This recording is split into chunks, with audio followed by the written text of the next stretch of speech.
بسم اللہ الرحمن الرحیم۔ السلام علیکم ورحمۃ اللہ وبرکاتہ۔ پیارے دوستو، آج ہم آپ کے سامنے حضرت بابا فرید گنج شکر رحمۃ اللہ علیہ کے ایک عظیم الشان اور عبرت انگیز واقعے کو پیش کریں گے جو آپ کے دل و دماغ کو ہلا کر رکھ دے گا۔ اس واقعے میں ایک چالاک سوداگر تھے۔ سوداگر نے حضرت بابا فرید گنج شکر رحمۃ اللہ علیہ کے ساتھ چالاکی کرنے کی کوشش کی، اور اس چالاکی کا بدلہ سوداگر کو کیا ملا اس واقعے میں بیان کریں گے، اور حضرت بابا فرید گنج شکر رحمۃ اللہ علیہ کو سوداگر نے کیسے متاثر کرنے کی کوشش کی، اور بابا فرید گنج شکر رحمۃ اللہ علیہ کے لیے کیا تحفے لے کر آنے کی کوشش کی، اور اس چالاکی کا نتیجہ سوداگر کو کیا ملا، اور اس کے بدلے میں حضرت بابا فرید گنج شکر رحمۃ اللہ علیہ نے سوداگر کے لیے دعا کرنے کی کیا شرط رکھی، اور اس شرط کے برعکس کیا ہوا۔ اس واقعے کو تفصیل کے ساتھ آپ کے سامنے رکھیں گے۔ کہا جاتا ہے کہ ایک دفعہ کا ذکر ہے کہ ایک سوداگر جو نہایت ہی چالاک اور خود غرض تھا، اپنی تیز کاروباری ذہانت کی وجہ سے جانا جاتا تھا۔ وہ ہمیشہ دوسروں کو دھوکہ دے کر فائدہ اٹھانے کی کوشش کرتا اور اپنے مفاد کے لیے کسی بھی حد تک جا سکتا تھا۔ اس کا ایمان دولت اور مادی چیزوں پر تھا، اور وہ اللہ کی طرف سے عائد کردہ احکام کو نظر انداز کرتا تھا۔ ایک دن یہ چالاک سوداگر ایک بڑے تجارتی سفر پر نکلنے کی تیاری کر رہا تھا۔ اس نے سنا تھا کہ حضرت بابا فرید گنج شکر رحمۃ اللہ علیہ ایک انتہائی نیک بزرگ ہیں، اور ان کے پاس جانے والے کی دعا ضرور قبول ہوتی ہے۔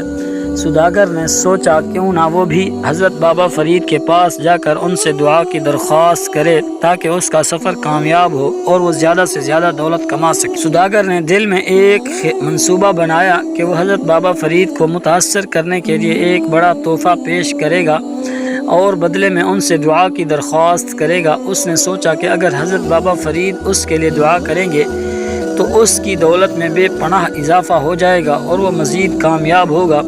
سوداگر نے اپنی بہترین چیزیں اکٹھی کیں اور حضرت بابا فرید کے دربار کی طرف روانہ ہو گیا۔ راستے میں اس نے ہر ممکن کوشش کی کہ کسی کو اس کا منصوبہ معلوم نہ ہو، کیونکہ وہ چاہتا تھا کہ حضرت بابا فرید اس کی چالاکی کو نہ سمجھ سکیں۔ جب سوداگر حضرت بابا فرید کے دربار میں پہنچا تو وہ ان کی سادگی اور سکون سے متاثر ہوا۔ جب بابا فرید کے ارد گرد کے لوگوں میں سکون اور اطمینان کی کیفیت تھی دیکھی، مگر سوداگر کے دل میں دولت کی ہوس اور خود غرضی نے اسے بے چین کر رکھا تھا۔ حضرت بابا فرید نے سوداگر کا استقبال کیا اور اس سے پوچھا کہ وہ کس مقصد سے آیا ہے۔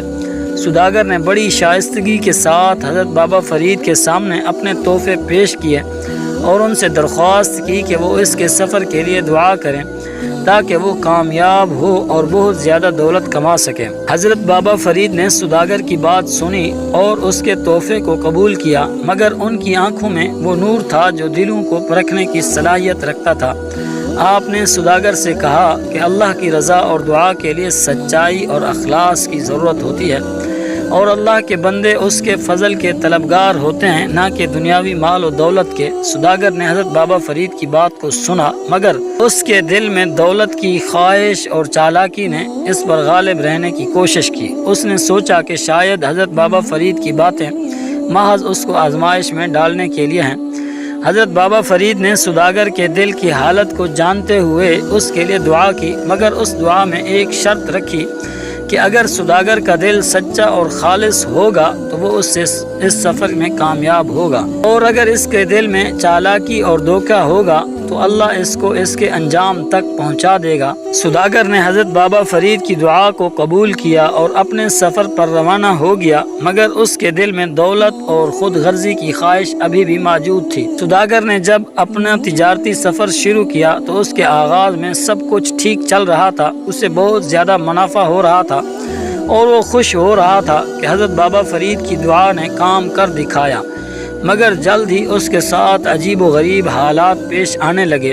ایک دن جب وہ ایک دریا کے قریب پہنچا تو اس کا سامنا ایک طوفان سے ہوا۔ اس کا سامان اور دولت دریا میں بہہ گئے اور وہ خود بھی بمشکل اپنی جان بچا سکا۔ اس کے بعد اسے مسلسل مشکلات کا سامنا کرنا پڑا۔ جس زمین پر وہ چلتا وہاں بیماریاں پھیل جاتی، جہاں وہ قیام کرتا وہاں بدحالی آ جاتی۔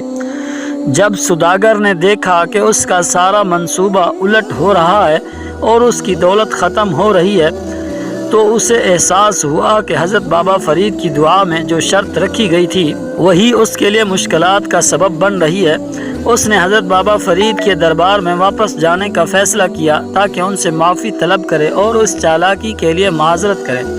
سوداگر جب واپس حضرت بابا فرید کے دربار میں پہنچا تو وہ انتہائی شرمندہ اور نادم تھا۔ اس نے حضرت بابا فرید کے قدموں میں گر کر معافی مانگی اور کہا کہ وہ اپنی چالاکی اور خود غرضی پر نادم ہے۔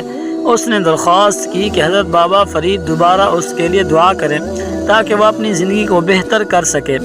حضرت بابا فرید نے اس کی معافی کو قبول کیا اور اسے نصیحت کی کہ دنیا کی دولت عارضی ہے اور اصل کامیابی اللہ کی رضا میں ہے۔ آپ نے سوداگر کو سچائی، خلوص اور اللہ پر بھروسہ کرنے کی تلقین کی۔ اس واقعے کے بعد سوداگر کی زندگی میں انقلاب آ گیا۔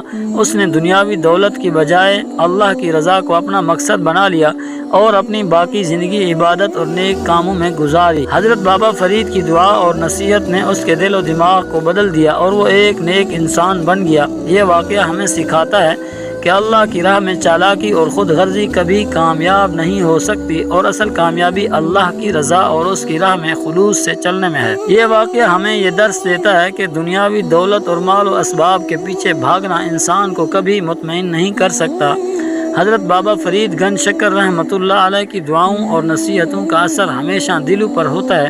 جو بھی ان کے دربار میں خلوص کے ساتھ آتا ہے اسے اللہ کی طرف سے کامیابی اور برکت ملتی ہے۔ اس واقعے کا مقصد ہمارے دلوں میں اللہ کی محبت اور اس کی رضا کو بڑھانا ہے اور ہمیں یہ یاد دلانا ہے کہ دنیا کی دولت عارضی ہے مگر اللہ کی رضا اور اس کی راہ میں کی جانے والی کوشش ہمیشہ کے لیے ہے۔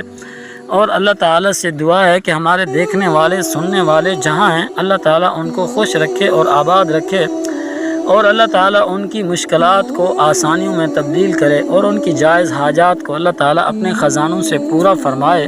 اور اللہ تعالیٰ سے دعا ہے کہ اللہ تعالیٰ ان کی جانوں کو اور مالوں کو، ان کے بچوں کو اپنے حفظ و امان میں رکھے۔